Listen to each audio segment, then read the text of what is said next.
I'd like to start by first telling you about the organization of notes. Now, I feel that the syllabus which we have got, the UPSC syllabus, is our guiding light.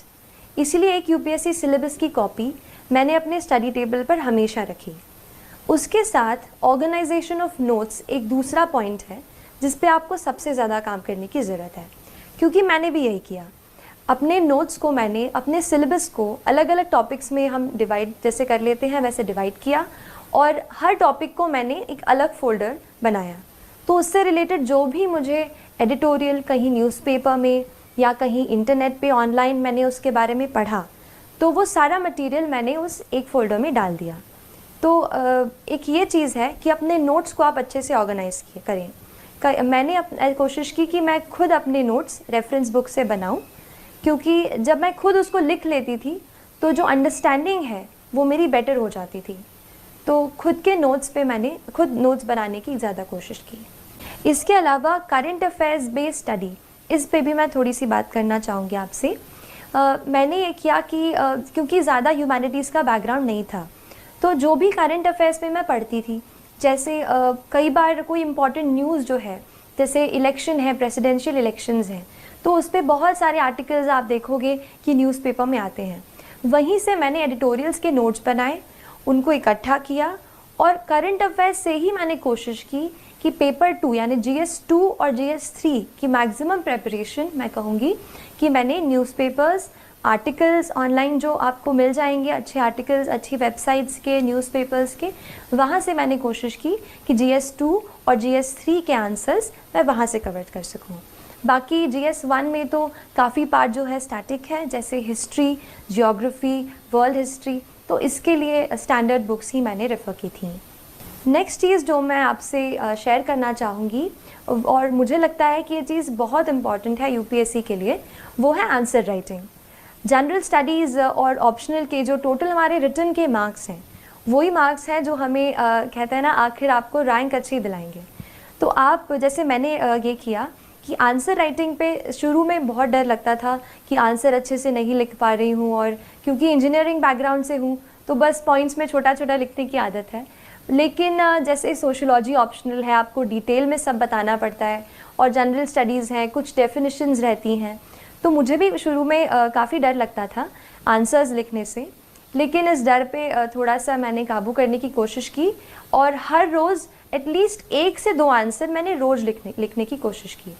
तो ये चीज़ मैंने की, 1-2 answer 1-2 मैं रोज़ लिखती थी. और उसके बाद फिर मैंने कुछ टेस्ट सीरीज़ ज्वाइन की, जिसमें मैं हर संडे को कोई एक टेस्ट सीरीज़ ज्वाइन की, जिसमें मैं हर संडे को कोई एक टॉपिक रहता था जिसको मैं पूरे वीक में पढ़ती थी और वही टॉपिक्स के मैं आंसर्स लिखती थी. तो क्योंकि कॉम्पिटिटिव एग्ज़ाम है, आपको 1 या आधा मार्क एक्स्ट्रा स्टील करना है, तो इसके लिए आप कोशिश करें कि अपनी रीडिंग वाइड रखें और आंसर राइटिंग की बहुत सारी प्रैक्टिस करें. आंसर राइटिंग की अगर बात कर रही हूँ तो ये बता देती हूँ कि थोड़ा सा मैंने कोशिश की कि कुछ ऐसे सॉल्ट जैसा अपने आंसर में ऐसा स्प्रिंकल करूँ कि आंसर की क्वालिटी अच्छी हो जाए और एग्जामिनर थोड़ा एक्स्ट्रा मार्क्स दे दे. तो इसके लिए मैंने कोशिश की, जैसे फैक्ट्स कहीं से अपन जैसे न्यूज़पेपर पढ़ते हैं, कोई फैक्ट्स पढ़ते हैं, उसको मैंने पहले एक बुक में अलग से नोट कर लिया था. वो फैक्ट्स फिर मैंने एग्ज़ाम के बहुत जल्दी पहले ही एग्ज़ाम के जस्ट पास में ही मैंने वो लर्न कर लिए वो फैक्ट्स. फिर जैसे कुछ क्वेश्चंस ऐसे हैं जहाँ पर हम कुछ डेफिनेशंस लिख सकते हैं, तो जब आप आंसर को शुरू करते हैं तो आप उस डेफिनेशन से स्टार्ट कर सकते हैं. इसके अलावा कुछ कमिटी की रिपोर्ट्स होती हैं, जैसे ARC रिपोर्ट्स होती हैं, या फिर एक और बहुत इम्पॉर्टेंट रिसोर्स जो मैंने बहुत ही ज़्यादा यूज़ किया है वो है नीति आयोग का 3-year एक्शन एजेंडा. ये जो एक डॉक्यूमेंट है, इसमें आपको गवर्नमेंट की सारी स्कीम्स एक जगह पर मिल जाएंगी. So you understand the perspective of the government. और वो मैंने पूरा डॉक्यूमेंट, उसमें काफ़ी टाइम लगा पढ़ने को, बट जब मैंने एक बार पढ़ लिया था तो काफ़ी कुछ मैं उसका अपने आंसर्स में कोट कर पाई. तो जो भी गवर्नमेंट के डॉक्यूमेंट्स हों, जैसे इकोनॉमिक सर्वे आता है, बजट आता है, ये आप बिल्कुल अच्छे से पढ़ें. मैंने भी पढ़ा और इसको फिर मैंने कोशिश की कि आंसर में लिखूं. और एक और लास्ट चीज़, आंसर्स में आप थोड़ा सा कहीं फ्लो चार्ट या कहीं इंडिया का मैप, ऐसे भी आप घर से प्रैक्टिस पहले से जब आप आंसर राइटिंग करते हो आप उसमें प्रैक्टिस करो। मैंने एक शीट में जो भी मुझसे लगा कि ये यूज़ हो पाएगा, मैंने एक जगह पे सारी ड्राइंग्स ऐसे फ्लो चार्ट्स इकट्ठा कर लिए थे और वही फिर मैं रिवाइज़ करके आंसर हॉल में, जो भी राइटिंग हॉल था, वहाँ गई। तो उससे मुझे लगता है कि आंसर्स मैं अच्छे लिख पाई और तय वक्त में, यानी जो हमें 3 आवर्स का टाइम मिलता है, उसमें मैंने कोशिश की कि मैं सारे आंसर्स जो है वो कंप्लीट करके आऊँ।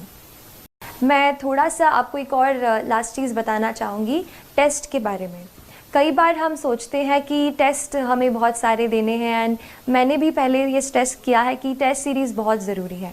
टेस्ट सीरीज़ इसलिए इम्पॉर्टेंट हो जाती है क्योंकि हमें घर बैठे ये नहीं पता चलता कि हमारा क्या लेवल है, क्या स्टैंडर्ड है, क्या हम उस तरीके का एग्ज़ाम में परफॉर्म कर पाएंगे। तो ऐसे डाउट्स मुझे भी थे। टेस्ट देके मुझे ये पता चला कि ऑल इंडिया लेवल पर या जो भी आप इंस्टीट्यूट का ले रहे हैं उस लेवल पर आपकी क्या स्टैंडिंग है। तो इसके लिए आप टेस्ट ज़रूर लगाने की कोशिश करें। लेकिन इसमें एक और चीज़ मैं ऐड करूँगी। टेस्ट हम काफ़ी देते हैं, जैसे मान लीजिए प्रीलिम्स का टेस्ट है, हम 100 क्वेश्चंस तो अटेम्प्ट कर लेते हैं, लेकिन उसके बाद इतने एग्जॉस्ट हो जाते हैं कि उसको रिवाइज़ ही नहीं करते। ये मत कीजिए। मैंने बहुत जब ये गलती की, बाद में रियलाइज़ हुआ कि कई क्वेश्चंस फिर से ऐसे आ गए जो मैंने पहले कर चुके थे, पर मैंने उनको पढ़ा नहीं था। तो आप ये करो। और मैंने ये किया था कि पहले मैंने जैसे एग्ज़ाम दे दी, 2 घंटे में हमने पहले क्वेश्चन सारे सॉल्व कर लिए। उसके बाद आप घर जाके अपने जहाँ आप पढ़ते हैं सारे क्वेश्चन को एक एक करके फिर से पढ़िए, जो भी उनका सोर्स है वहाँ से पढ़िए, उसको रिवाइज़ कीजिए, या फिर मैंने उसको अलग एक कॉपी में नोट कर लिया था, जो भी इम्पॉर्टेंट पॉइंट्स मुझे टेस्ट से मिलते थे, फिर उसको मैंने अलग से रिवाइज़ किया। The motivation that I got to prepare for this exam came through the preparation itself. When I started, I did not really know what I was going into. But when I started reading much and more, I found out that there are many people in this world, in our country, who are unfortunate, more unfortunate than we ever can be. I felt, how can I use my learning capacity, my ability to learn, to reach a position where I can help them and better their lives in some manner or the other. तो यही motivation रहा throughout my preparation, and it pushed me through the entire process. And I'll tell you that this exam would not only help you change other people's lives, but ये आपको भी एक बेहतर इंसान बनने में मदद करती है. That is the beauty of UPSC CSE examination. It makes you into a person who's much more sensitive, who's much more responsible, and who looks forward to doing something for the society.